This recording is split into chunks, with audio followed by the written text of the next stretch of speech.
Hello, good evening, and welcome to Scotland at 7 here at Broadcasting Scotland. My name is Donald C. Stewart, and as usual, I'm here to provide you with the usual Ukrainian, domestic, and international news from a Scottish perspective. As always, I'm delighted to be joined by our esteemed colleagues as guests, and tonight it's none other than former MSP Maureen Watt. Maureen, delighted to have you with us, and welcome to the programme. Thank you, Donald, and it's great to be with you again. Thank you. And as always, we begin with our Ukrainian update on day 349 of the conflict in Europe. And we begin with an astonishing piece of news, and that Ukraine has released extraordinary video footage that appears to show Russian fighters dragging their badly wounded commander away from the battlefield and then beating him violently with what appear to be shovels. Russia almost certainly now lacks the munitions and manoeuvre units required for a successful offensive, according to the UK Ministry of Defence. And Ukraine's parliament has approved the appointment of Ihor Klimenko as the country's new Interior Affairs Minister and Vasily Malyuk as the new head of the country's security services, known as the SBU. Ukrainian President Volodymyr Zelensky said personnel changes on the border and front line will bolster Ukraine's military efforts amid uncertainty over the future of his defence minister. Recriminations have broken out among EU officials after a possible visit by President Zelensky to Brussels was leaked, raising obvious concerns over his security. Loud explosions have been reported in the Russian-occupied city of Mariupol in southern Ukraine, according to Petro Andriushenko, an advisor to the exiled city's mayor. Ukraine's top national security official, Alexei Danilov, has said that he is confident that his country will eventually receive American-made F-16 fighter jets. And weeks of intense fighting continue to rage around the city of Bakhmut and the nearby towns of Solidar and Volodar, Ukraine's presidential office has said. Andriy Kostin, the chief executive of VTB, Russia's second largest bank, has blamed sanctions for its entire 2022 losses. And Russia has launched 5 missile and 12 air attacks, as well as 36 shelling incidents over a 24-hour period, hitting southern targets such as Kherson. Ukrainian aircraft have launched 9 strikes in a concentration of Russian forces and 2 anti-aircraft positions, it said. Battleground reports could not be immediately verified. And worryingly, the UN's Secretary General Antonio Guterres has warned the world is walking into a wider war over Ukraine. Meanwhile, Germany's plan to quickly assemble 2 battalions of Leopard 2 tanks from European allies and send them to Ukraine is progressing slower than expected. However, Canada's Defence Minister Anita Anand shared an image of the first Canadian-donated Leopard tank arriving in Poland. Norway's Prime Minister Jonas Gahr Støre has proposed his country should provide 75 billion Norwegian kroner in aid to Ukraine over 5 years. Russia's oil and gas revenues plunged 46% in January compared with the same month a year ago in 2022, coming under the impact of the price cap on oil exports imposed by Western allies over Moscow's invasion of Ukraine. Maureen, again, I say this every week, that the news is always very dramatic. But one of the things I've been struck by, and I was talking to Professor Murray Pittock on Sunday on our Sunday programme, and he was reporting that in Kyiv, the 2023 Burn Supper happened. That there is a degree of normality, that there is an attempt to continue to do governing in the way that it ought. And here again, Zelensky, in terms of his government, he's moving ministers around. There is something that's a degree of normality which is to be welcomed. Absolutely. I mean, you just are in total awe of Zelensky, aren't you? And the fact that it was a burnt supper just shows how keen the Ukrainians are to have as normal a life as possible in such a terrible situation. I mean, you were saying it's 349 days. We're just coming up, just 16 days, and it will be 1 year of war. And yet you can see how countries are around the world are talking about long-term aid for Ukraine, and obviously thinking that it's going to be a long drawn-out affair, because a lot of the tanks won't arrive until a few months from now.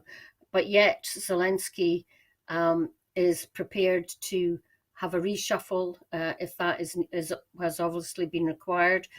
Unbelievably, there's still corruption going on among his officials and some of his political colleagues. And the fact that he's prepared to take action to root that out shows how determined he is to ensure that Ukraine has a future, and a good democratic future. And of course, we go from the awe with regards to the Ukrainians to the shock over the difficult conditions that are currently frustrating rescue efforts as Turkey and Syria earthquake toll reaches 5,000. There are aftershocks, freezing temperatures, damaged roads, hampering efforts to reach those affected by yesterday's 7.8 magnitude earthquake that was in southern Turkey and northern Syria, which has killed more than 5,000 people and destroyed thousands of buildings. As the scale of the devastation from the initial quake and a second 7.7 magnitude tremor became clearer, the Turkish authorities declared a state of emergency in 10 provinces, whilst the World Health Organization warned that the number of casualties could exceed 20,000. Today, the Turkish government said on their side over 3,500 people had been killed in the quake and a further 20,000 plus had been injured. The number of confirmed deaths on the other side of the border in Syria stood at just over 1,600, which brought the death total in both countries to over 5,000. Turkey's disaster management agency said it had over 11,000 reports of collapsed buildings, of which nearly 6,000 had been confirmed. People in remote towns in southern Turkey described how relief efforts were stretched to breaking point amid destruction over a border region spanning almost 650 miles. In rebel-held northern Syria, volunteer rescue workers said they lacked fuel and some of the most basic provisions required to pull those still trapped under the rubble of their homes. An unknown number of people remain trapped, and efforts to find survivors have been frustrated by these frigid conditions. Poor internet connections and damaged roads between some of the worst-hit cities in Turkey's south, home to millions of people, also have been hindering rescue teams. And a spokesperson for the United Nations Office for the Coordination of Humanitarian Assistance said the flow of critical aid from Turkey to northwest Syria had been temporarily halted on Tuesday morning due to damage to roads and other logistical issues. She added, "We don't have a clear picture of when it will resume." In Syria, the effects of the quake were compounded by the destruction that has been brought on by more than 11 years of civil war. A senior UN humanitarian official said fuel shortages in Syria and the harsh winter weather were also creating obstacles to its response. The infrastructure is damaged. The roads that we use for humanitarian work are damaged. We have to be creative in how we get to the people, but we are working hard, the UN resident coordinator El Mostafa bin Lamli told reporters. In the rebel-held areas of northern Syria, rescue workers worked through the night to find civilians who are still trapped under the rubble, while others attempted to find shelter in the freezing rain. Many governments have rushed to dispatch aid personnel and equipment to help the rescue efforts, and pledges of assistance came in on Monday from countries across Europe, Asia and the Middle East, as well as North America. Turkey said it had received offers of aid from 45 governments, ranging from Kuwait to India to Russia. I suppose, Maureen, at times like this, not only in Ukraine but also in Syria and Turkey, we are reminded, not that long ago since the man who said it, that we're all Jock Tamson's bairns, and it is really important to remind ourselves that we're part of a wider community of humanity, rather than we want to unplug the aid budget now and again because we want to save a bobby here and there.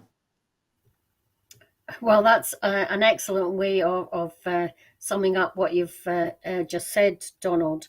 Yeah, it is brilliant the way that so many countries are sending aid and sending their crack teams who are well rehearsed in dealing with earthquakes and finding people alive or bodies in what is just devastating. You know, watching TV footage of it, it's just absolutely awful. And what always gets me in a country like Turkey, which, you know, is not poor compared to many others, that there are still buildings that are not built to stand earthquakes, and pretty new buildings that have been falling down. But that aside, you know, it was quite a strong earthquake at 7.8 on the Richter scale of 10. So, yeah, an absolutely devastating situation. Will take months and years to recover from. You know, I saw a huge fire in one of their port areas, and you talked about infrastructure and getting things back up and running, basic things like water, electricity, and even more increasingly needed now, broadband connections is vital. But, you know, there are always rural areas that are last in the line to get the coming help. And I saw a report of one man from the UK who had flown out and was taken by a BBC, I think it was, media car to his remote hometown to find utter devastation, and so many of his family missing or dead. And it's just absolutely tragic, and it makes us remember just how lucky we are to be living in a temperate country in Scotland, where we're not subject to such violent events because of where we are, you know, not on tectonic plates and things like that.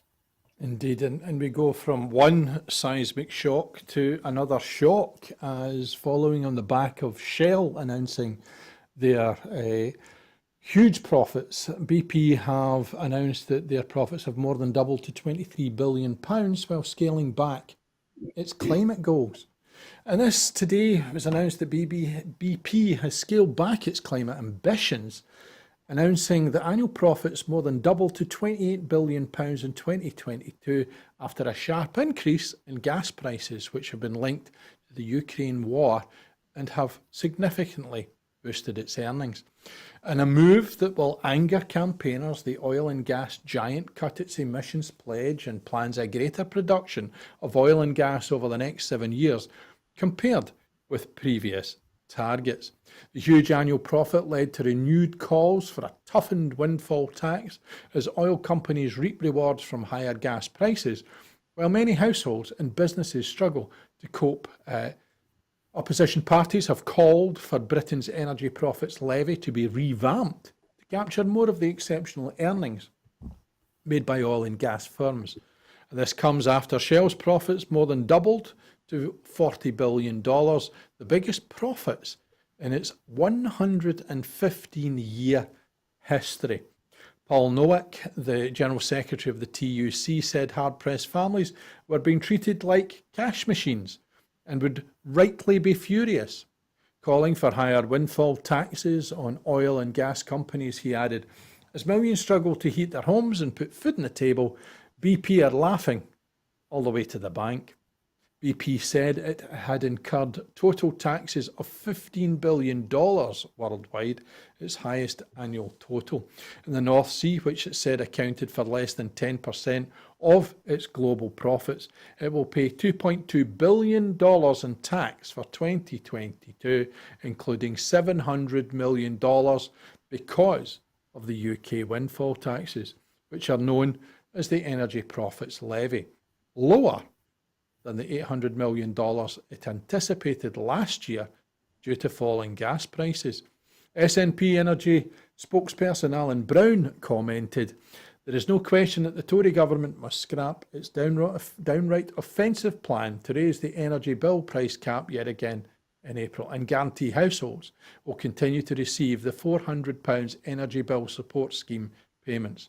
It is ludicrous that ordinary families are paying through the teeth while major companies are making record profits. Instead of increasing people's bills, the Tories should be reducing them by taxing share buybacks, expanding the windfall tax and clamping down on non-dom tax status. The Tory cost of living crisis has been a decade in the making, with Brexit, austerity cuts and Tory incompetence on the economy and energy security hammering household incomes." Maureen, there's a lot of stuff in there that is very difficult to weave your way through, but the one thing that just seems utterly dreadful, we're talking about ordinary families unable to heat their homes, and we're talking about those who are supplying them walking away with record-breaking profits. You would almost think they were run by bankers. Yeah, I mean, we're talking about profits from these two companies alone being more than the budget for the Scottish Government. That's what I always kind of put these figures in relation to. And yet, you know, the amount of tax that they will pay on them is absolutely minuscule. They move their money around to where it will be least that they can pay. And, you know, BP is a British company. Shell, on the other hand, is basically based, grew up in the Netherlands. And I would like to know just how much they're taxed. Shell is taxed in the Netherlands vis-a-vis BP in this country, and make some sort of comparison there.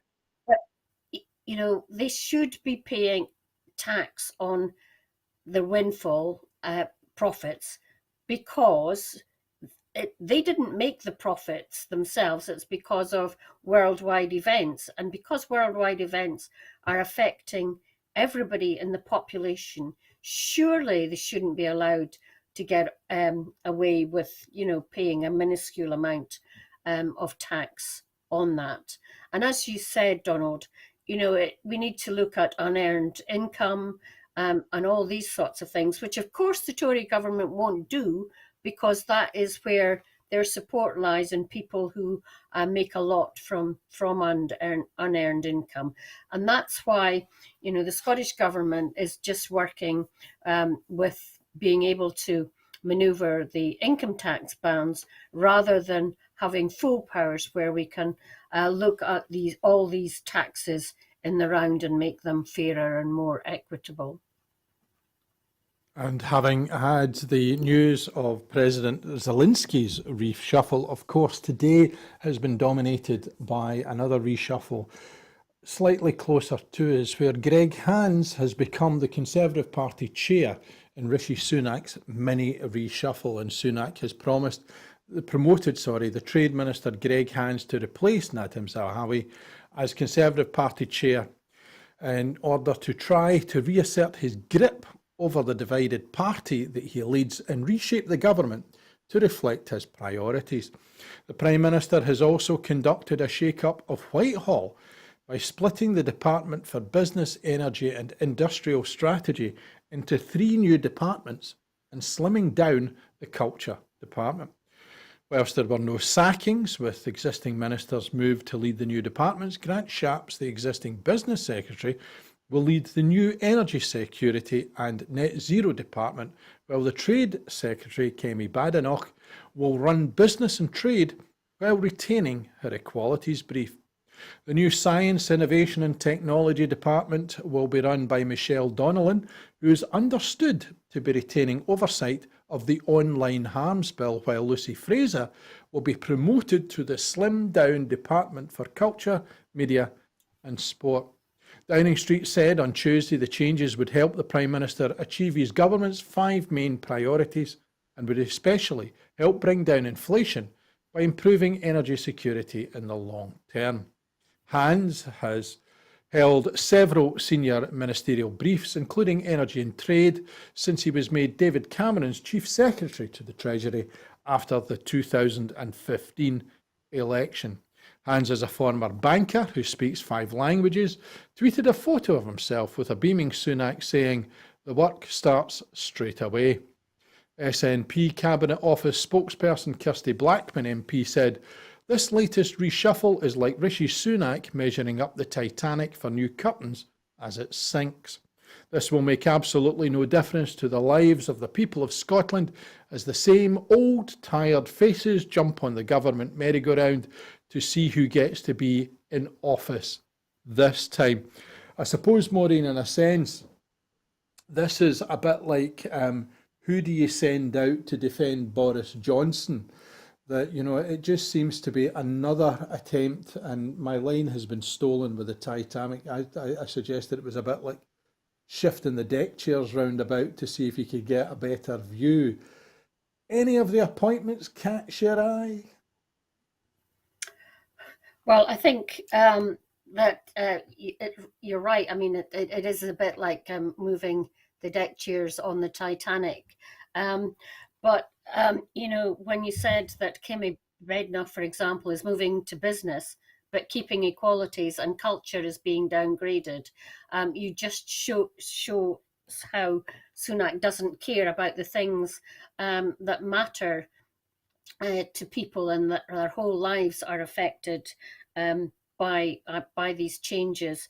I don't know what number of energy minister we're on, but yet again, Aberdeen and the oil and gas industry and all energy capital here in Aberdeen will have to get use and get round to briefing yet another minister on what the oil and gas industry is all about. I mean, that industry has been blighted by so many different ministers. It is difficult to think that the government really knows what's going on in the industry that's based up here. And I hope that the energy minister will have an early meeting with BP to say that it's not acceptable that they're going to downgrade and claw back and scale back on its climate change goals, because it's absolutely vital that these are kept to the forefront. One that you didn't mention, Donald, was the bringing into government, I forget which ministerial post it is, of a guy called Les Anderson, who's one of the Red Wall Tories. Apparently he's moved from Labour to the Tories. But he's the man who was telling nurses that on 30,000 and they can't manage on that and are going to food banks, there's something wrong with their ability to budget, which is just so condescending and unbelievably bad when he's got no idea what people's commitments were before the crash and before their mortgage soared and their energy bills soared. It's unbelievable. And I don't know if we want to bet, Donald, on how long it will be before he commits a gaffe where he'll have to be removed. But the fact that such a person even is considered for a ministerial post when there's 300, 400 odd people to choose from seems absolutely unbelievable. And it shows how Sunak has to appoint a cabinet in order to keep all the factions in his party happy rather than have the best person in the job. It just shows what an absolutely failing government this is. Indeed, and Les Anderson over the Christmas period had a number of important announcements to make with regards to equalities, Strictly Come Dancing and Les Dawson. Picture that, if you will, and going from having to brief ministers about what's going on. One of the news items today is a question that has arisen as in what went on, as Richard Sharp has admitted to MPs that he told the Prime Minister he wanted the BBC chair job before he applied. He revealed that he personally informed Boris Johnson and Rishi Sunak that he wanted the job, as he underwent a sometimes brutal interrogation from MPs over alleged conflicts of interest. Mr Sharp, who was accused of exemplifying a pals appointing pals establishment culture, accepted he played a role in helping a wealthy businessman assist Johnson with his finances, but insisted his role was to ensure due process was followed. Appearing before the Culture, Media and Sport Committee, Richard Sharp declined several times to apologise for not telling a pre-appointment hearing by the same committee about his role in facilitating a reported £800,000 loan facility for Boris Johnson, who was ultimately responsible for selecting him. Mr Sharp said only that he regretted the situation and the distraction, and that he did not wish it to overshadow the work of the BBC.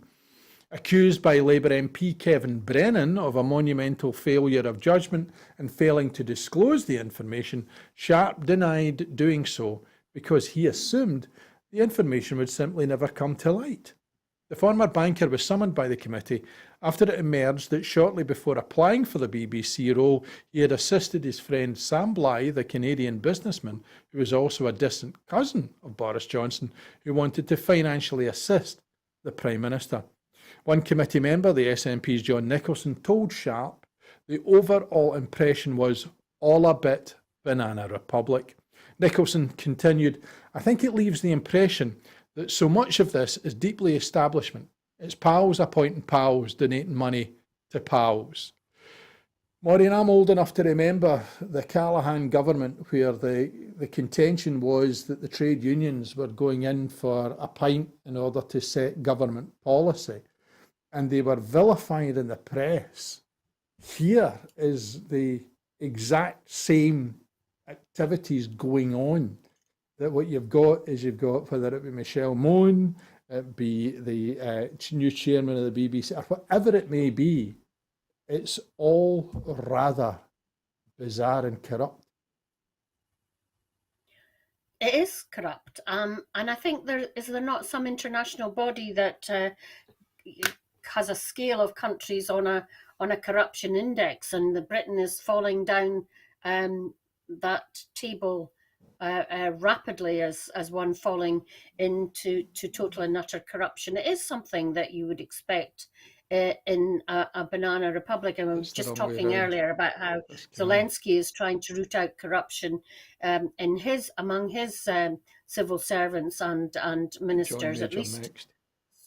So far, we thank goodness it's not civil servants, but for most people, the fact that Johnson needs an £800,000 loan when he was on a salary of 50,000 a year just beggars belief. It's just beyond most people's comprehension. And for Richard Sharp to say that he wanted the job before it was even advertised, and then he's manoeuvred into it, just does show how corrupt this Tory government is. And it beggars belief that there are some people who will not change their attitude and their support for parties because of this, and that the Tories are still on something like 25%. What does it take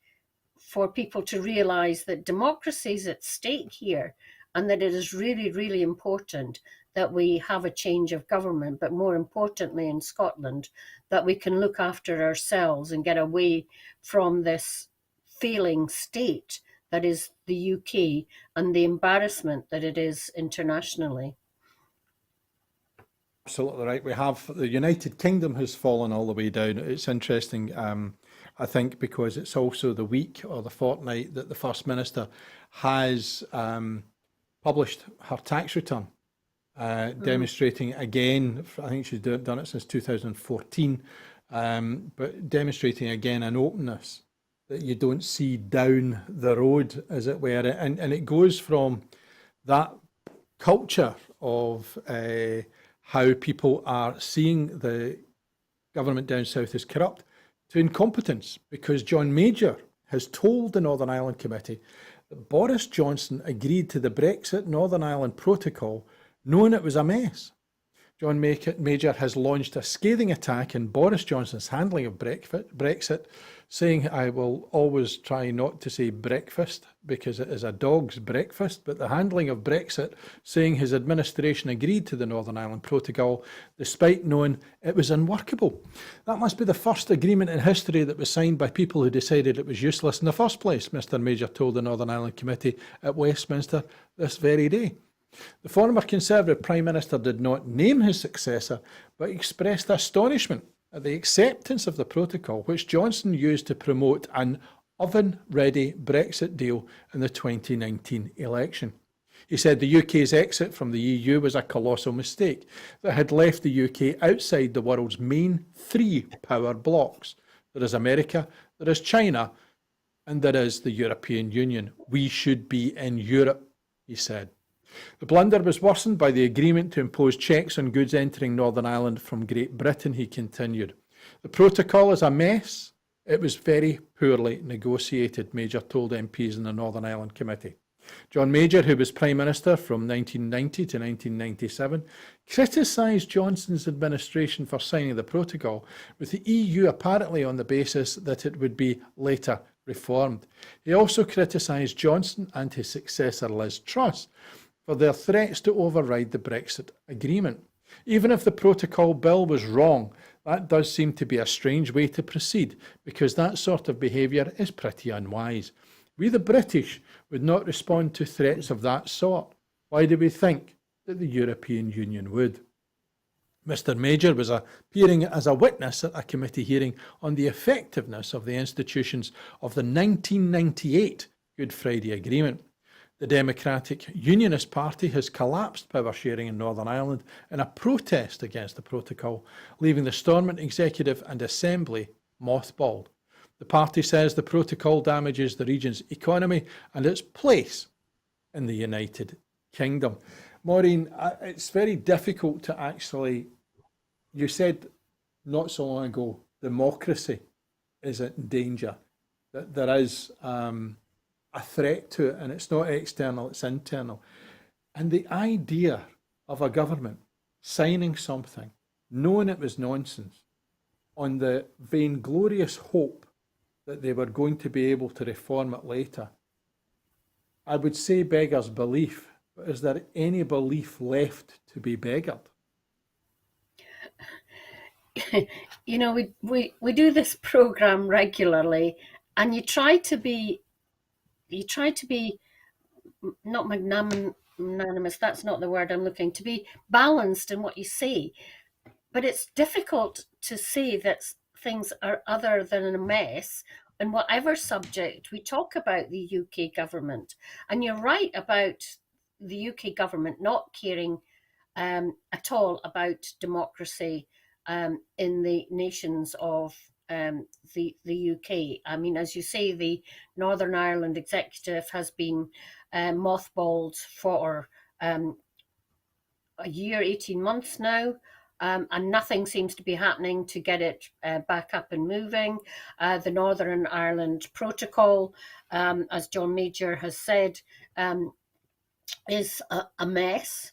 Where are you, Lord Frost? Is he coming in front of the committee? That would be good to see. But remember, it was all about getting Brexit done, and they didn't really care what the fallout from the negotiations and their agreement were. It was all about getting Brexit done and winning that 2019 election and to hell with the consequences. We'll deal with that later. And now, 3 years on from the Brexit deal being done and us coming out of the EU, we can see the huge effect that Brexit is having on our economy and day-to-day lives. And nobody knows how to get out of it. They talk about growth, but how do you get growth? It's not about giving tax cuts to the rich, because trickle-down economics doesn't work. People are not going to come and set up in the UK anymore because previously it was seen as a good gateway into Europe, and that's not the case anymore. So it is really difficult to see a way out of this and how growth is going to come in the UK. And, one of the things that they talk about is making the UK attractive by deregulation and lower wages. And that's going to go down really well with the workers of the UK, isn't it? Indeed. And we go from the pessimism in the UK to optimism out west as President Biden is to outline an optimistic vision for the United States' future in his second State of Union address. He is later today going to talk and give his vision for the future of America, White House officials said, hoping to combat widespread sense of pessimism that surveys and polls have captured across the country.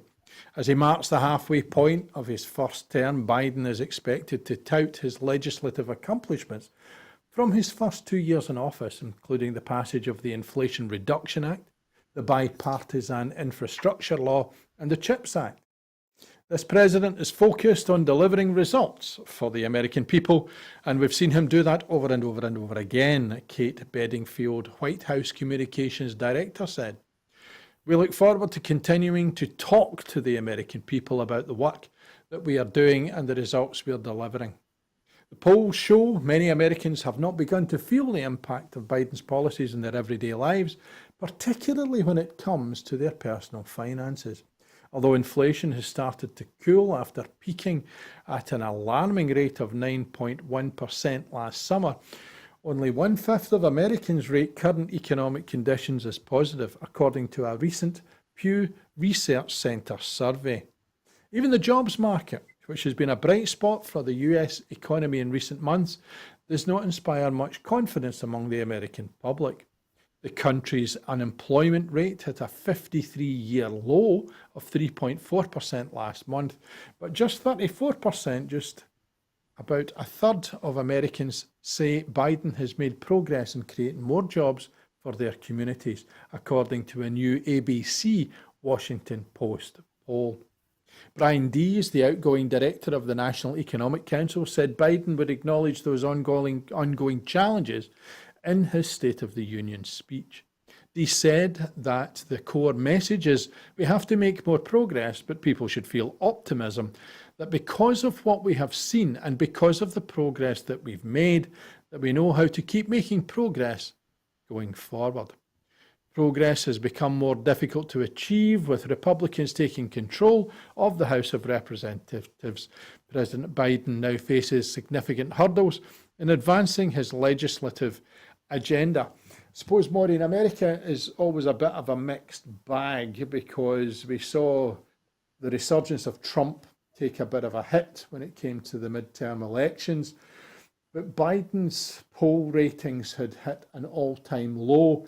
And there's a degree of recovery in there because of the effect of what he's doing, but it's still not managing to see an upsurge that would perhaps give people confidence that he's going to be sailing off into a second term.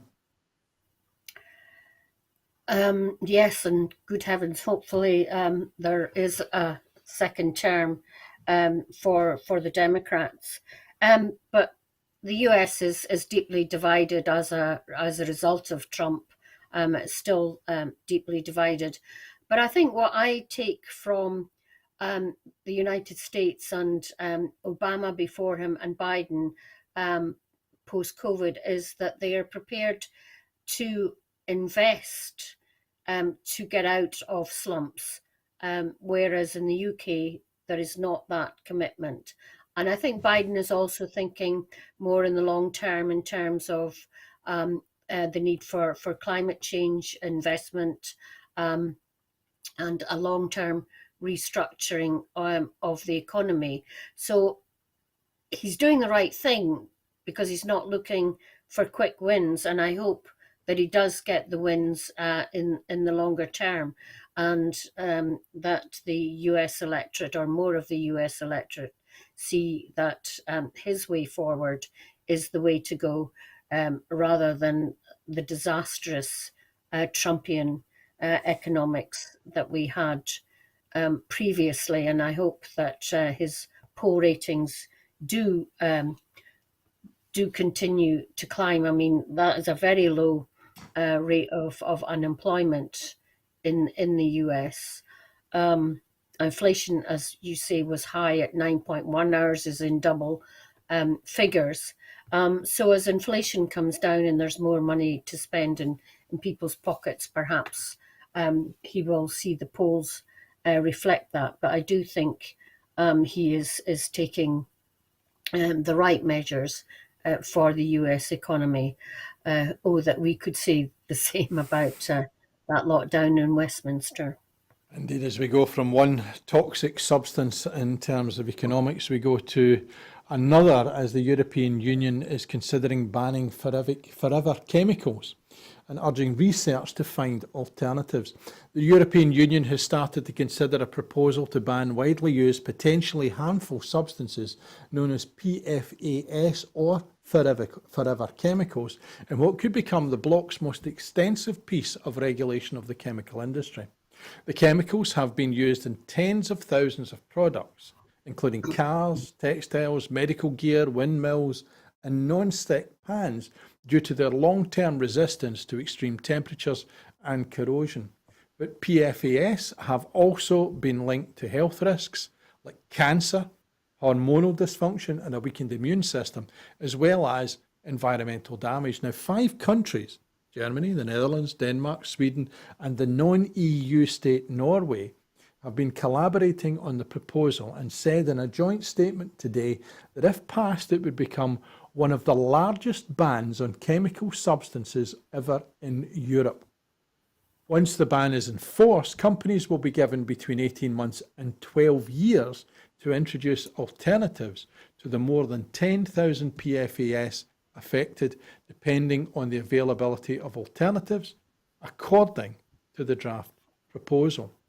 Makers and users of PFAS have formed a lobby subgroup under the European Chemical Makers Association, KEFIC, including BASF, 3M, Bayer, Solvay, Merck, KGaA, and Teflon maker Shumur. Maureen, what strikes me with this is that you see that international cooperation within the context of a European framework. And going back to what you were saying, about it would be lovely to see the kind of growth and investment in getting out of a slump in the UK rather than the nonsense that economically we've had. We've also got a bill going through Parliament that's going to take away many of the protections that the European Union have given us. This idea of unplugging from a wider international aspect of life consistently seems to come back and bite us, because if we don't become part of something internationally, then nationally we're clearly going to suffer, because toxic chemicals, lower wages are universal discussions, not something that we can bring back into our borders and deal with. Yes, absolutely. And I think people's initial reaction when they think that something is going to be banned is, oh my goodness, that's going to be a cost. But as you said, Donald, with the deregulation that's coming from the UK government as they disentangle themselves, as they see it, from EU legislation, you hear businesses saying, this is not helping us one little bit, because with the EU, we know the EU regulation, we knew that it applied across the whole of our market. And if you start changing it and having two separate systems, one for the UK and one for the EU, which we still want to try and trade into, that is just going to make our lives so very much more difficult, because we then have to work with two systems. And what on earth does which one is it which set of regulations are we supposed to be using in each activity that we do? It's absolutely nuts, and the business community don't want it. So, are we then going to have a situation where the UK, isolated in an island off Europe, becomes even more insular and isolated and a sick man of Europe, because we are going to have different regulations from them, thinking that it will help, but in the long run doesn't, because companies and businesses and governments are better when they work together and have the same set of rules as far as is possible, rather than not. And this is just going to make life, I'm sure, more difficult for people. It's good that there's a very long lead-in time as we find different things to replace these substances. But it's just like, introducing bans on smoking in places. Countries have got to move forward and keep improving the lives of their citizens and not making them worse. And this is probably a good move in the end of the day. Indeed, and moving back into domestic measures being announced, the Scottish Government have announced measures to ensure that teacher and pupil support staff numbers as well as school hours are protected, and these have been announced by the Education Secretary, Shirley Ann Somerville. The Scottish Government has committed to increasing teacher numbers by 3,500 during this Parliament. Since 2017-18, local authorities have received funding to protect the pupil-teacher ratio and teacher numbers, and to provide places for all probationers who need one. Additional annual funding of £145.5 million is also being provided to maintain increased teacher numbers and support staff. In the year ahead, which is 2023-24, if this is not delivered by a local authority, the Scottish Government will withhold or recoup funding allocated for these purposes. Regulations will also be introduced under legislation passed by the Scottish Parliament in 2016 to enshrine a statutory minimum number of school hours. Ms Somerville said, "The measures I have outlined today demonstrate our unyielding commitment to closing the attainment gap and making Scotland the best place in the world to grow up. We are committed to recruiting more teachers and support staff, and we have already provided significant additional funding to local authorities to help ensure this happens. The Scottish Government recognises the challenging budgetary decisions facing councils, and that is why the Deputy First Minister has committed to delivering a new deal for local government. However, this government has a clear commitment to improving education, and maintaining both teacher and support staff numbers and learning hours is crucial to that." Maureen, there's been a little bit of friction around all of this in terms of not just teacher numbers, but also the strikes that are currently ongoing. We know that teachers don't want to be out and strike, they want to be in teaching. We know that young people need that access to education, particularly as we're heading into that very calm time that parents will recognise called exams. What is important, I suppose, is that around a table talking, but some criticism has come back that this would appear to be a little bit of a difficult decision for the Scottish Government. They want to ring fence, they want to ensure, they want to make their commitments real on the sort of front face, but it's very difficult for them if councils are taking money and wiring it into elsewhere. Yes, it is a very difficult situation, and um, the dispute with teachers doesn't look to be making any headway at all compared to at least the with the nursing unions. There are talks going ahead.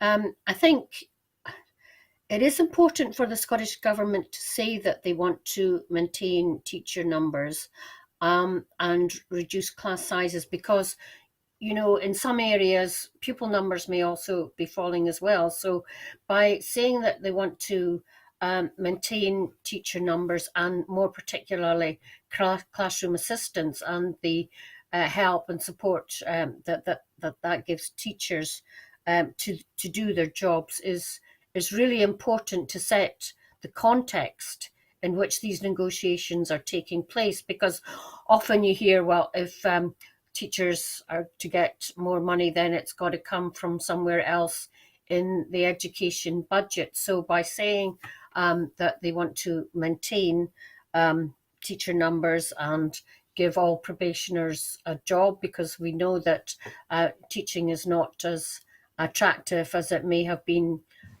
in the past, and not enough people are going into the profession. It is important, I think, to set the context of the pay negotiations, and I think hopefully this will reassure parents that of the Scottish Government's commitment to education and an excellent education system in Scotland. And hopefully the dispute over pay moves on to discussing 2 years or more are wrapped up in the negotiations, and it's important that some progress is made on pay, and it separates last year from this year's, and we get some movement and some decisions and some cooperation to end the strikes. But it Indeed. doesn't look like it's happening anytime soon, because a new round of strikes targeting Scottish Government ministers, I think, was announced today. Indeed, and one of the things that I do find fascinating, you referred earlier on to the difference between the way in which the UK government handles things and the difference in the way in which the Scottish Government has handled things. At least the Scottish Government are round a table, and I noticed Leslie Ann Somerville was on the BBC at the weekend, and Martin Geisler was in between, in the middle, and I used the phrase advisedly, between the EIS and the Scottish Government, interviewing them separately. And the question that arises here is that Geisler is suggesting that they appear as though they're sitting around a table with their arms folded. But yet, in comparison to the UK government, both the Welsh government and the Scottish government are at least in the room. Absolutely. I mean, I don't understand what the UK government think that they're doing, because they certainly haven't got public opinion on their side. Whether they think they can just keep it going and think that the public opinion will turn, I don't think that's going to happen anytime soon. So they will eventually have to come to the negotiating table, because the support is still with the strikers, because everyone is feeling the pinch, and people realise that taking industrial action is the only way that you have to make your views felt in many areas of life. So I don't know what the UK government's intention is behind their inaction. Who would know? And we go from political support onto practical support. It's been announced today that the Scottish Government Carer Support Payment Pilot is being introduced, and its plans for its introduction as further Scottish Government benefits have been published as part of an updated Social Security Programme business case. This confirms that carer support payment will be the next payment to be introduced. Social Security Scotland will begin a pilot by the end of this year, followed by a national launch in spring of 2024. A consultation on this new payment ran between February and May of 2022, just last year, and the response to this is due to be published in the coming weeks. Carer support payment will replace the carers allowance for new applications. They are continuing to work with the Department of Work and Pensions to develop processes that will ensure those already in receipt of carers allowance will have their award transferred automatically to Social Security Scotland, so that people will not need to reapply. Carer support payment will be the 14th benefit to be introduced since the Social Security Scotland Act 2018. Lots of S's in there. It was unanimously approved by the Scottish Parliament. Ben McPherson, Minister for Social Security, said introducing 14 new payments in just over 5 years is no mean feat. We have built this social security system from scratch, working with the people who will use it to make sure that we provide an improved experience and one that treats people with dignity, fairness and respect. Our delivery progressed despite a global pandemic. This was recognised by Audit Scotland, who commended us for continuing to successfully deliver new and complex social security benefits in challenging circumstances. Maureen, I'm tempted to say, see what you can do when you're left alone to do it. 5 years, 14 benefits, pandemic in the middle, setting up the social security system for the whole of Scotland. But the key element in there that strikes me is that dignity, that we start to remove that stigma that is associated with people who require support and help at points in their lives. Yeah, dignity and respect at the heart of a new social security system. And I can remember the derision that we got from opposition parties for taking so long to get some of the benefits devolved once we had the agreement with the Westminster government to devolve them. But I take no lessons from the other parties. I think it was right to take our time to get it right and to have, as you say, Donald, a system in place that places people at the heart of the work, that was that a system that was discussed with those who use it to work out the best system for them, and also to make sure that, as you said, that they are not treated with disdain by the people judging them as to whether they require the benefits or not, and that people don't annually have to go through the same process that they have, even although they have long-term conditions that are not going to improve. So I am really pleased that this is happening, that we can show that we can have a social security system that treats people fairly and with dignity compared to what happens under the DWP. So yeah, it shows how we can have a better, fairer country to live in compared to that which we have lived in under Westminster. And, you know, this is showing how we can do things differently, not just in this field, but in others too, to make Scotland feel a totally inclusive society. And with that very positive note, we have run out of topics for this evening. Maureen, I'm absolutely delighted. Thank you very much for joining us. You're welcome. It's been a pleasure. And yes, indeed, that is it for this evening. But before I go, I just want to remind you that at Broadcasting Scotland, we depend on the generosity of our supporters. So to everyone who has donated and to everyone who has signed up to make a regular monthly payment, on behalf of all of us here, thank you very much. Our commitment is always that we will ensure that our programmes will always be free to view. However, if you can afford £5 a month, please consider becoming a Broadcasting Scotland supporter to allow us to continue to produce programmes with a Scottish perspective.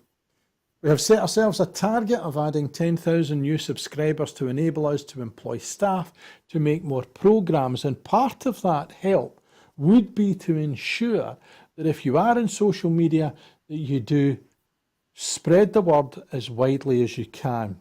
It's incredible how beneficial that can be, not only to get a message out there, but also to get some new subscribers. So from me and everybody here in the studio, and from my guest this evening, Maureen, it's good night, and thank you for watching.